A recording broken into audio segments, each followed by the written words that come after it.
निर्वाचन के पश्चात ये हमारी पहली साधारण सभा है और सहयोग से बजट की सभा है।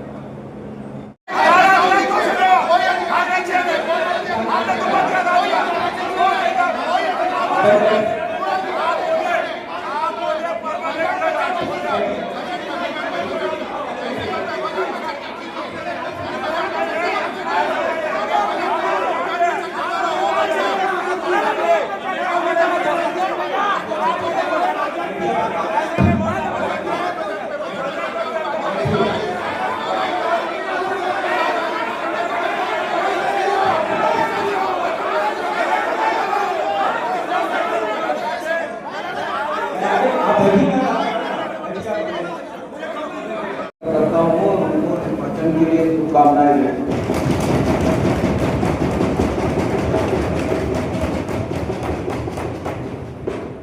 मैं हमारे सभी अधिकारी कर्मचारियों का भी आभार व्यक्त करता हूँ कि बहुत आर्थिक विपरीत परिस्थितियों के बावजूद, कई महीनों तक के सैलरी नहीं होने के बावजूद वो जिम्मेदारी के साथ नगर निगम में अपने दायित्वों का निर्वहन करते हैं। मैं उनका आभार व्यक्त करता हूँ और इसी प्रकार से उनका सहयोग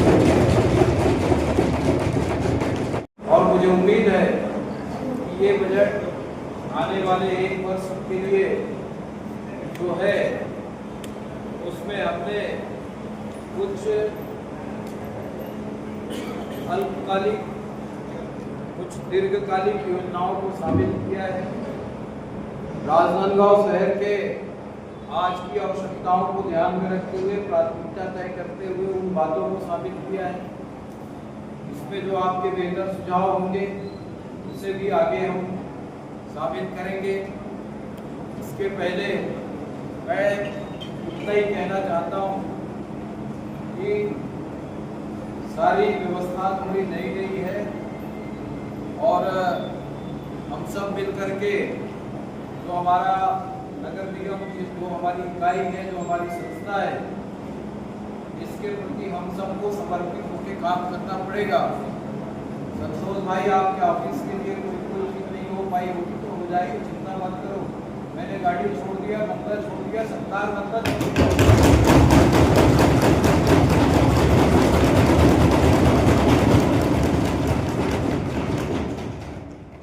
बात है, मत करो ना, कुछ नहीं हुआ है, हो जाएगा। अच्छी बात है, आपने छोड़े हो जाएगा, लेकिन एक इसकी विषय बात करेंगे अभी। आप अपनी सुविधा के लिए मत करो, मैं लड़ाई करने का लड़ाई करने देगा हमको नहीं लेना चाहिए तो अच्छी बात। आपके ऊपर डिपेंड करता है, हम तो साथ देने का है। मैंने पहले निवेदन कर दिया, आपने लड़ाई करने की बात नहीं, हम यहाँ धरना करने नहीं आए। देखिए वहाँ पर हम यहाँ शहर की विकास और वार्ड के विकास की बात कर रहे हैं। आप अपना प्रतिवेदन पढ़े, मेरे वजह से आप बस ये यदि आप चाहते हो तो निश्चित ही मुझको एक विशेष सम्मेलन बुलाया जा सकता है।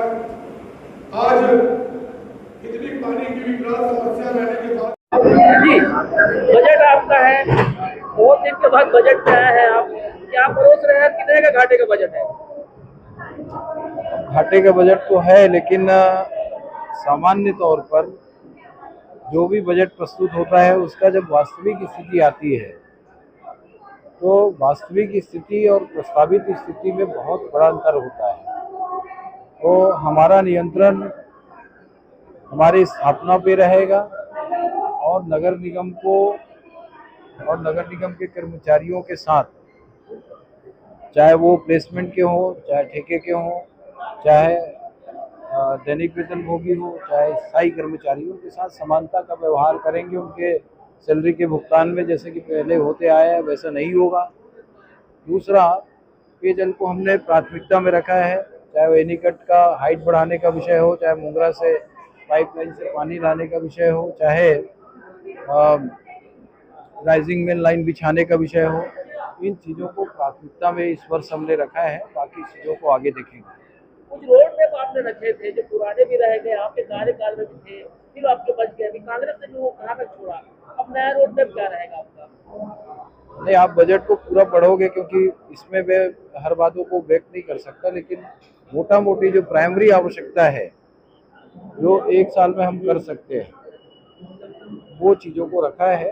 और उसके बाद अभी हमको 3 साल और मिलेगा, इन 3 वर्षों तक भी हमारी सरकार रहेगी। वैसे तो सरकार आगे भी रहेगी, पूरे 5 साल हम इन सब चीज़ों को ठीक करेंगे। बजट में तो बहुत बड़ी बड़ी बातें हुई हैं, लेकिन धरातल पर कहीं दिख नहीं रहा है। क्रियान्वयन हो तो बजट क्रियान्वयन होना नहीं है, क्योंकि इनके पहले भी जब वहाँ पर था ऐसे बजट देखा गया था, वो आज पूरे खराब हो चुके हैं। तो मुझे नहीं लगता कि बजट सक्सेस हो पाएगा, कोई जगह खराब नजर आ रहा है।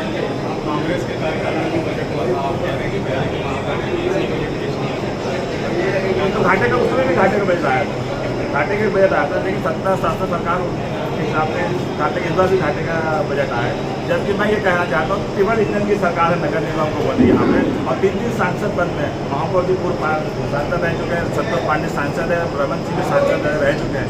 तीनों सांसद मिलकर चाहते तो शहर का विकास के लिए एक बड़ा उद्योग ला सकते थे, वो उद्योग आज तक नहीं आया। तो शहर का विकास कैसा होता है? पानी रोड नाली तो होते रहता है, हर कार्य का जो वहाँ पर बनता है रोड नाली बिजली लाता है, लेकिन बड़ा उद्योग होगा जब तक विकास नहीं होगा शहर का। ये है ही नहीं, यहाँ पे ये दिख ही नहीं रहा है। यहाँ पे उद्योग की कोई बातें नहीं करता। पानी अमृत मिशन पिछली बार देख चुके हैं, 200 करोड़ का अमृत मिशन तो फोकस पड़ा हुआ है वहाँ से।